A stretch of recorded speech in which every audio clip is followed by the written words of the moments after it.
everyone, and as always, welcome back to SuppTalk Radio. My guest today is no stranger to the show. He was part of the very first foursome that I've ever had on SuppTalk Radio. They were all gentle, kind, nurturing, and again, just a good bunch of guys. But today's going to be a little bit different. It's going to be more of a one-on-one. So in my long-windedness, allow me to bring back Nick of Saisei Sports. Nick, how you been, buddy? I'm doing great. How are you doing? Thanks for having me on today. Oh, no worries. I know you're kind of on your lunch break, but I appreciate you taking time to speak with us. Of course. Nick, so I know it's actually been, I looked it up, and it's been a year and a half since we actually had you guys on the show. And again, I'm excited because I follow you guys on Instagram and we kind of interact via the social media and whatnot. Yep. But give me a quick update on the status of the company, kind of what's been going on the last year and a half. We have recently reformulated, so we did come out with a new formula for Rect. We increased, the amount of citrulline. We kind of restructured the nootropic and the stimulant balance and dynamic. So it is, and the taste is a lot better. The taste is vastly improved. So we're glad that we've made some changes and kind of, made it appeal to a lot more people, and made some positive changes with some of the stuff that we've learned along the way. So is it obviously the taste is one thing, but what made you change the formulation? Great question. Part of it, I'm not going to lie, was cost. It just wasn't feasible to continue doing what we were doing. Okay. So we did have to reduce the volume per container down to 20 servings. Okay. But aside from that, I mean, it's not that far off from where we were. But aside from that, we did get some people that wanted to see, I guess, more of a focus on the stims and the nootropics, and that's really what we catered to with this one. We really wanted to go for that, like, positive mental energy feeling, to kind of give people that feel-good sensation you get while you're training and run off that, okay. As well as keep the same performance-based stuff that we had in the last one for strength, endurance, give you a huge pump. So we still have 8 grams of citrulline, 1.5 grams of agmatine, and then a full 3 grams of betaine in there as well. I'm sorry, a full what was the last thing? A full 3 grams of betaine. Oh, but okay, gotcha. And again, what's for people that are not familiar, what's the caffeine content again? We did reduce that a little bit. That was one of the things that we got, was people wanted to see less caffeine and more other things to kind of give them, like I said, a more elevated feeling. So the caffeine we dropped down to 300 milligrams instead of 400. So wait a minute. In today's market where everyone is so overly caffeinated, you mean to tell me that you guys actually dropped the caffeine? Yep, absolutely, yeah. Wow. So and with the flavor, is it still the same? I know you said you changed it, but is it still the same flavor, or what's available now? Yeah, instead of going with a fruit punch, we went with like a blueberry lemonade that we worked really hard to manufacture with, the facility we were working through. And it came out amazing. It tastes great. So now are people missing the fruit punch, or people obviously adopting, because I'm one of those guys that, again, it's always a gamble for a company that comes out with a product, and I say this over and over on the show, is do you play it safe, and do you go with the fruit punches, do you go with the blue razzes, the watermelons, or do you go with the more exotic, like you're saying, the blueberry lemonades, do you go with the, the guavas and whatnot? But I guess how's my long-windedness, how's the blueberry lemonade turning out for you guys? So far, we've heard nothing but positive reviews about it. Everyone loves the switch. We were unsure as well. That was kind of the big debate. You stick with one of the tried and trues. But then you get a lot of people, too, right, that say, well, I'm sick of fruit punch. Everything's fruit punch. I don't even want to taste it anymore. And we thought, well, what's a really popular flavor that everybody likes? And it's either like iced tea or lemonade. Gotcha. So how many different versions of this did you come out with the flavor, or did you guys come right out of the bat saying that's the flavor, or did you try a lot of different other renditions of the flavor? Yeah, we tried a few different variations of fruit punch, and some other flavors as well, like a strawberry kiwi type thing, and it just wasn't really where we wanted it to be. And it's just the perfect balance of like being sweet but also pretty tart. Yep. And it just tastes really good. So we were like, well, let's just run with this. I mean, lemonade is a perfect neutral flavor. You know what I mean? You're hard pressed to find somebody that hates it, even if it's not their absolute favorite. So. And Nick, it's again, as I mentioned earlier, I looked back in my records here, and the first time that we all spoke, it was back in May of last year. So we're looking at almost a year and a half. Yep, I remember. So for people that have not listened to the original show, and I encourage people to go back into my archives per se and listen, what's the meaning? I remember you guys had a very special meaning. What does Saisei mean? Or I'm probably not saying that right again. A year and a half later. No worries. Close. It's Saisei. So Saisei is Japanese for rebirth. Okay. And the whole reason that we, jumped into starting this company in the first place was I've tried like every pre-workout out there, and none of them really just kind of tickled my fancy. Or if they did, it was like some designer blend online for like $60, and I don't know. I was never satisfied with anything, and through my years of experimenting with pre-workouts and things like that, and my years of training, I started getting more and more familiar and more acquainted with which ingredient does what, and researching and everything like that, because I wanted to know what I was paying for, you know what I mean? Yep. I'm a pretty value-driven consumer, and I'm definitely what I would consider a skeptic. So, after all of this, I just was never able to find something that I really, really liked. I found that they were either, they had an okay dose of citrulline and some other pump stuff that worked, but it never had enough kick, or it was the other way around. It was all stim, but nothing performance-based. So I said to myself, you know what, to hell with it. I can do a lot better than this. I know exactly what I would put into a formula. Yep. And it just kind of went from there. That's really what the company is grounded in, is just wanting to improve and do the best with what you have. Yep. Whether that's bodybuilding or powerlifting or strongman. We support all endeavors. And the whole basis of the company is just really geared towards improving community and lifting, building solidarity, and staying along that same, delineation of your best reborn better, which is our motto. And now, are all three of you guys still together with the company? That's a great question. The other two guys are absolutely still involved. They've definitely kind of taken a step back. I think it was just a lot more workload than any of us had ever anticipated. Okay. So I've been mostly running with it since we last spoke. Gotcha. And the one thing I remember that I give you guys kudos to is all three of you guys were all in fantastic shape, because I know you compete, and if I remember correctly, one of the guys does strongman, and the third person does something else. The other two guys, so Mike and Elias, both compete. Elias this past spring actually earned his status as an OCB professional bodybuilder. Nice. So he won one of our local shows here at the Pine Tree State, and then Mike is also a competitive bodybuilder. He hasn't competed in a while. I think the last show he did was like the Arnold Classic back in 2008. Okay. So, I mean, he's an elite level bodybuilder, and since then he's been kind of focusing on powerlifting and building strength, and he's had a few injuries that he's combating, that kind of thing. And then, of course, I do bodybuilding and powerlifting as well. So, yeah, we are all athletes, and that's the other thing. This company's grounded on, by athletes for athletes. And not to diminish other people that would run companies, but when you look at the Sure. overall population, it's so funny because there's so many people that run very successful companies, but they don't look like they lift weights at all, which I always think is ironic. And I'd probably say the percentage of owners that are somehow really entrenched, whether again it's fitness or bodybuilding or strength, is probably so small that I think it's more, they look at it more of like the financial standpoint than really actually walking the walk and talking the talk. And again, I give you guys credit because you guys all look like stars.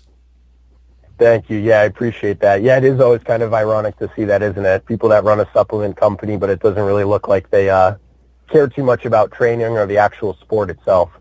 Yes, and again, I get it. I mean, I have had people on the show that are professional soccer players, and I get that. They're not looking like Arnold, but they're fit. But Yep. now you compete too, right? Is it NGA or OCB, or what fed do you compete in? In the OCB, same thing. I earned my pro card in the OCB, and I did my first NPC show last year as well, which was interesting. Okay. I'm not used to being like the smallest guy on stage, so. So what did you compete at? I guess what are your stats again? Well, I'm pretty tall. I'm about 6'2", and my stage weight this year was 210, Okay. somewhere around there. I mean, a couple pounds shy, when I woke up, but after filling out with some food and stuff, I weighed in at 210 in the morning. So you were kind of right, because I used to compete NPC years ago. So you Okay. were kind of right in the middle of the heavyweights then, right? Yeah, exactly. I was up there on stage with Ben Rafala and some other, huge guys that were, 5'9" and maxing out the heavyweight class there. Yeah. Just feeling like I didn't really fit in.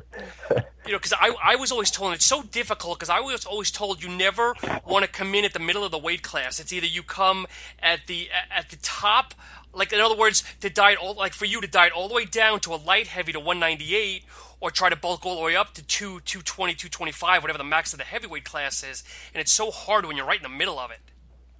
Yeah, and that's the thing too, right? It's like when you diet down, you're pretty limited to, okay, well, how much muscle do I actually have? And just being a natural, drug-free competitor, I was just a lot smaller than a lot of those guys. And there was no possible way I was going to be able to lose. I mean, I came in pretty conditioned. There was just no way I was going to get below 200. It wasn't even close. Well, that's what I was going to say. How did you wind up placing? Terribly. I got totally washed out. I don't think I was last, but I was definitely close. Obviously between you and I and the phone lines and the fans, were you in shape, or was it just the fact that you were just out muscled and outsized?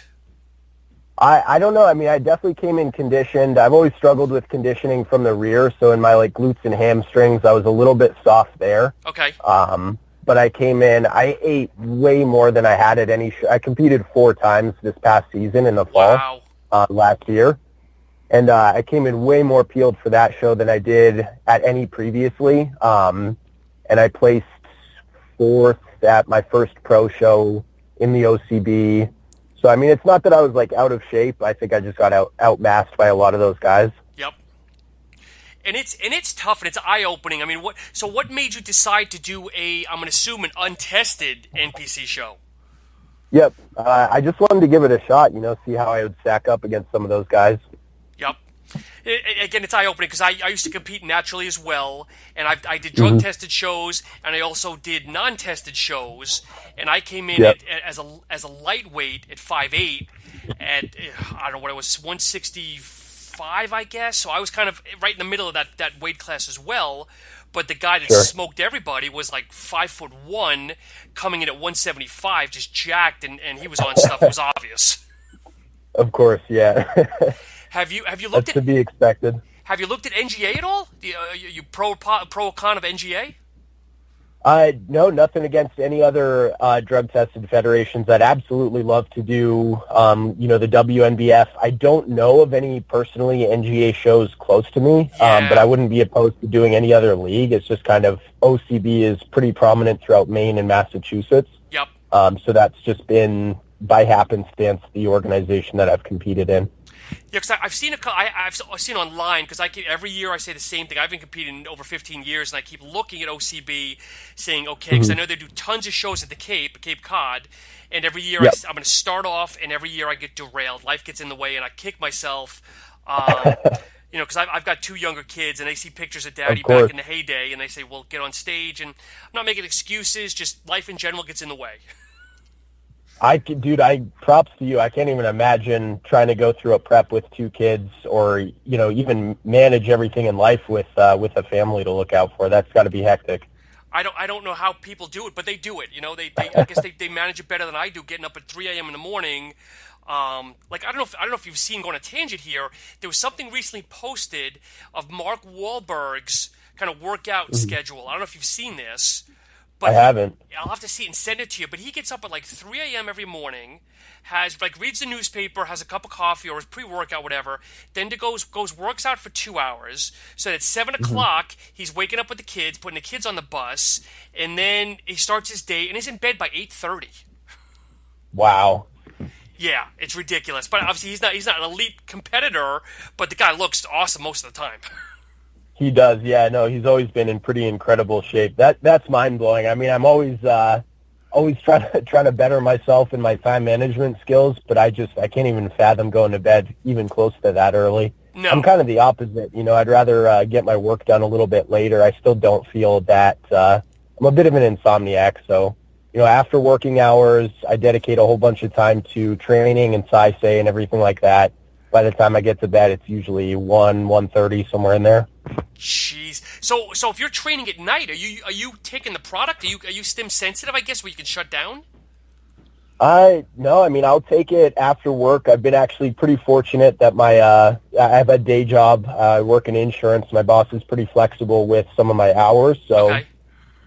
Recently I've been splitting up my day. So after we get off the phone, I'm actually going to run to the gym and then head back to the office until about 8 or 9 at night. And then I'll have some other work for Saisei to do after that. Jeez. So when it comes to working out, are you a high rep, low rep? What is your workout generally consist of? That's a good question. It kind of depends really on what block of training I'm in. So I was training with a bunch of guys at a powerlifting gym, and although we still did a lot of volume, it was pretty geared towards obviously building strength. And recently I've kind of just, in order to manage my own schedule, things have gotten a little bit more hectic, and the gym is it's like half an hour away. So I've just been going to a gym up the street and kind of getting back to, what inspired me to fall in love with training in the first place. Yep. So more bodybuilding, hypertrophy, but still using heavier weights on some of the more, I guess, what powerlifters would consider accessories. Yep. So instead of focusing a whole workout around deadlifts, I'll do a bunch of heavy rows or whatever the case may be. And are you a cardio guy when it comes ready to compete, or are you kind of just generally lean regardless? That's a good question. I don't usually have a problem losing weight until I get down to the final few stretches of a prep, but Okay. I try to keep my cardio pretty minimal. That way, if I need to, I'll try to keep the calories high and the cardio minimal. That way, it's if you're already doing an hour of cardio a day and you hit a stone wall during that prep and you have fat that's not coming off, it's where do you go from there? You know what I mean? Chances are your calories are already pretty low. I'd rather put in some extra work and still be able to eat some and stay kind of full. So in the off season, I don't typically do a whole lot, to be honest. Do you follow any eating methodologies of you high carb, high protein, keto, non-keto, any of that craziness? Not particularly. I know you kind of got pretty into keto for a while, right? Is that still something you're doing? You know what? So I use the word keto a lot, but at the end of the day, I'm low carb and kind of higher protein and medium fats. Because if I go full keto, high fat, I still hold a lot. But if I take my protein up a little bit more and keep my carbs lower, so I'm still always redefining myself, to be honest. Yeah. Yeah, that makes sense, Dan. every body is different, right? Sometimes that's all it takes is just trial and error, experiment, see what works best for you. Yep. I think everyone should do themselves that courtesy rather than just, I guess I see a lot of coach says this or I'll follow this methodology. And a lot of people that kind of jump on those trains aren't people that have maybe experimented with different things themselves yet. Yep. So I guess I'm a big proponent of try everything, see what you respond to. So what are you following now? Or do you just kind of eat whatever in front of you right now? Yeah, pretty much, man, in the off season, being a bigger dude myself, and I do train very, very hard. I'm always pushing the volume and the workload. Yep. So I do burn a lot of calories in the off season. I'm right around 5,000 a day. Wow. So Okay. I don't tend to be that strict with what I eat. I definitely try to keep the fats high for obvious hormonal reasons. And when I crave foods, I crave savory foods like burgers and fries and stuff. Are you a Five Guys? Are you a Five Guys person? Yeah, I do. Oh man. I consider that a heart attack in a bag. I had it once, and I just did not feel right for days. Really? Yeah, I love a good burger. I love good fries, but again, I laugh. You can wring out. Obviously, you eat it. You can wring out the bag into your car if you need extra oil, which is just crazy. Yeah, sometimes it is a little greasy, isn't it? Oh man! So, do you have any shows you're looking at now, or are you kind of just enjoying the holidays and maybe just assess it when the new calendar comes out? Yeah, I mean, I was planning on a powerlifting meet next year, but I've actually kind of backed away from that. My schedule has just been insane lately, and I'm just kind of taking the training that I have for myself and focusing on getting some fullness back, trying to build muscle in this off season. It's going to be a long time before I step on stage for bodybuilding again, just because it's such a long process to gain muscle. You know what I mean? What do you generally hover at the off season? Between 230 and 240. So you're not really far off. I mean, yeah, you get a little bigger, but you're not totally off from what your stage weight is. Right, yeah, and it's funny, my journey has been different like that every off season. So for a while, before I prepped for my first show, I was actually right around 300 pounds. Really? And yeah, and that was coming from being a really skinny kid, you know what I mean? I was like 150 at one point, and within a year I had like doubled my body weight, and I was just really dysmorphic, and I had a very unhealthy relationship with food, and it was just getting out of hand. And I remember one day I couldn't button my pants up, and I just looked in the mirror and I was like, shit, this has gotten out of control. So I dieted down for my first show. It took like a year of dieting plus some. And then, after that off season, I was like around 270, hovered down to like 260. Yeah. And then every off season since then, it's just been a little bit leaner. So I'm trying to keep it, because it is easier, right? If you can prep for 4 or 5 easy months and you're not doing, worried about losing 50 or 60 pounds, it's a lot easier to slide into that prep and still be on some pretty high calories versus, if you're getting ready for like 6 or 7 months and you're coming down 60 pounds, that's a long stretch.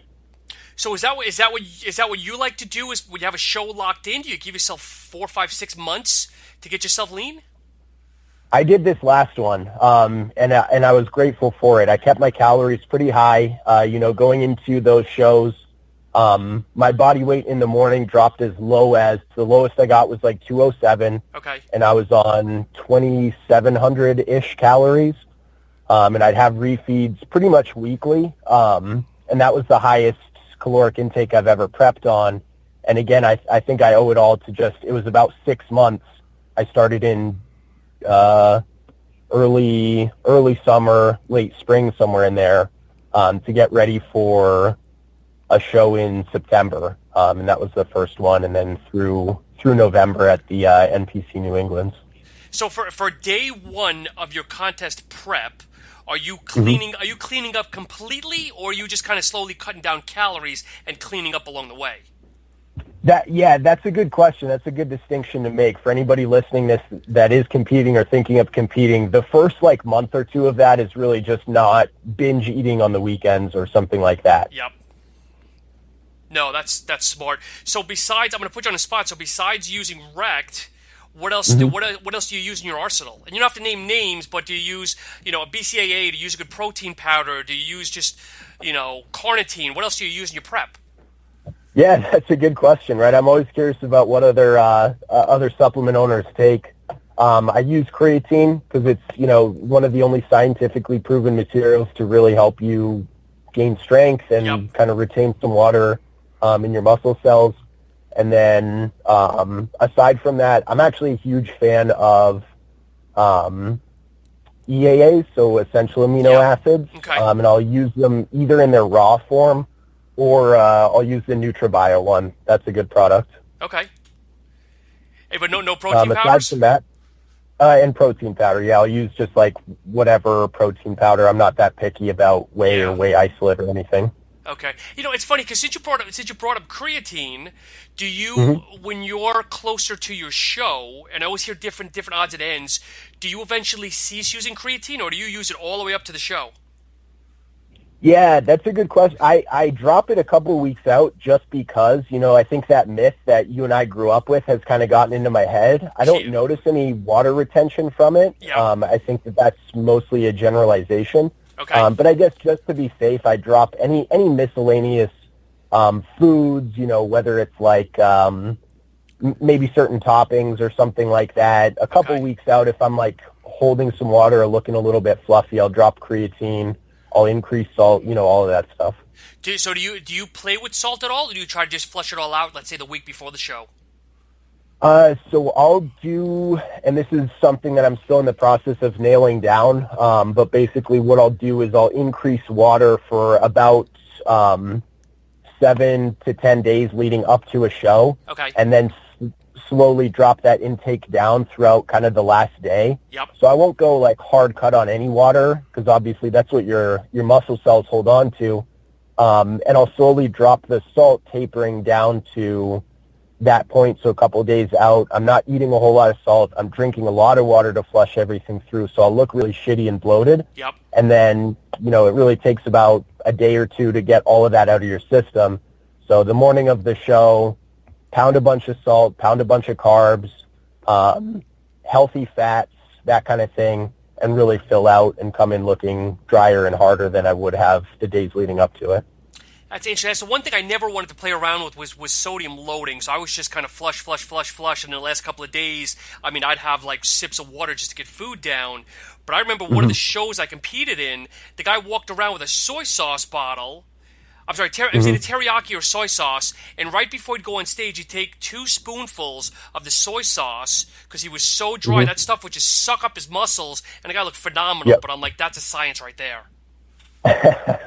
Yeah, and it is, right? It's just kind of trial and error. I mean, your muscle cells are going to hold that water if they have enough sodium and potassium. Yep. So the one thing I did this prep that I didn't do previously was increasing my sodium intake. During training, I might have like a teaspoon of salt that I would just chug back with some water. Post-workout, put a lot more of it on my food, that kind of thing. I remember one prep, I didn't know anything about my first one that I ever did. I didn't really know anything about sodium or anything about anything, really. I was really kind of going into it blind. And I don't think that I made a conscious effort to cut out sodium, but I think it just naturally happened that I wasn't really seasoning my foods and just eating super clean, as you might say, and I kind of jumped on that hype train. Yep. And I remember waking up one night and my whole body was locked up in cramps. Really? And I couldn't even move. It was terrible. So I'll never make that mistake again. You just pound a bunch of water or pound some sodium? What'd you do in that case? Yeah, eventually it wore off, and I didn't really know why it had happened, so I figured I was just dehydrated, and I just had some water. And I don't remember waking up like that again, but I talked to somebody about it, and they said, oh, your salt's too low. So I started adding in some salt again. Yeah, I'm a little bit older than you, Nick, but when I hear that, it brings back memories of, I think it was 95 or 96, when Paul Dillette, if you know who that is, was on the one of the shows. I do. He locked up like a board, and 3 bodybuilders had to carry him off like a board. Really? Yeah, because his sodium potassium was so off. I can imagine, yeah. Especially at that level, it happens to a lot of those guys, and if you're experimenting with diuretics and things like that, can really put you over the edge. So, Nick, as I mentioned offline here, I'm going to throw this curveball at you. Okay. Okay. Now, you're very and I want to be politically correct, but I'm not going to be. Obviously, you're on Instagram. You're very active, and some of your pictures, some people may think are provocative. A lot of times you're in your posing suit, you're in your speedos, and you're very provocative poses. I'm just being completely honest. Have you gotten any weird solicitations from just stalkers, Fruit Loops, or anything? Yeah, I do get those from time to time. My message request thing is pretty backed up. It's all marketing, right? You have a platform, which is social media. You have an opportunity to present parts of yourself that people are going to align themselves with, and Instagram is more for images than anything else, right? Yep. So people don't really want to read a whole ton of content. They go on Instagram to see cool pictures, see great physiques, see places they want to travel to, that kind of thing. Yep. So, keeping that in mind, I'll save a lot of my posts with things that I really want to say philosophically or whatever for Facebook, and market to people using pictures on Instagram. And it's definitely, you're going to attract people that will say some inappropriate things, whether you're male or female, and you're going to attract people that will try to make passes on you or whatever. And I think that's kind of normal. I think it just comes with the territory. But I'm just putting myself out there to try to, try to grow the brand. Yep. that kind of thing. I wasn't trying to poke fun at you or anything, because I asked because I have another good friend of mine that owns a company called the Lift Box, and he's Okay, yep, Adam. yeah, Adam. Yeah, Adam's a good. I mean, if you follow him, he's a great-looking guy, but he's always got a shirt on, a tank top, or whatever. So him and I talk daily, and he tells me he just gets the weirdest shit. Like the other day, he got a request for his the socks he was wearing on his feet. I mean, literally. So I guess let me put you on the spot, man. What's the weirdest request you've gotten? Come on. I'm not sure. I guess it's nothing that bizarre, really. I can't say that I've gotten anything quite as funny as that. I mean, that's hilarious.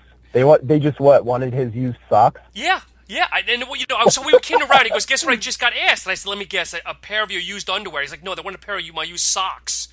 And I said, "All right, dude, more power to you. Good-looking guy, more power to you." Oh, that is awesome. That's too funny. So did he send them or not? No. But I don't remember if he responded. I think because he's a little bit of a wise ass too, so I think he did respond. But I forget what it was. I think he threw a number at $1,500 or something. I don't remember. But it was just outrageous. really just messing around with them. Really weird. That's hilarious. So Nick, as time winds down here, because obviously we appreciate your time, and I appreciate you doing a drive-by here. Anything else you want to get off your chest on on the air here? Nothing in particular. I guess for anybody who hasn't tried it yet, definitely give our new formula a shot. I think you'll be more than happy. We focused a lot more on that nuanced balance between stimulants and nootropics. The first formula was amazing, but this one I think is even better. So for any listeners that I know a couple of people that listened to your show gave us a shot last time, and a couple of people ended up reordering several times. Excellent. So if you guys haven't tried our new formula, definitely give it a shot. I know you'll love the flavor, as well as the actual ingredient profile itself. And just as always, thank you for having me on, man. It was good talking with you. And Nick, once again, give everybody the website, your social media, anything else you want to plug. Of course, yeah. So the company is at Saisei Sports. That's SAISEI Sports. And our website is www.saiseisports.com. And your Instagram for more crazy people to follow you? Is at 24/7 effort. Well, cool. Well, hey, my friend, as always, it's great to catch up live again. I know we interact and we chat, IM and whatnot, but I appreciate you stopping by, and let's keep in touch. Happy holidays, my friend. Absolutely. Same to you. Thank you so much, Sean. Thanks, Nick. Take care. Bye.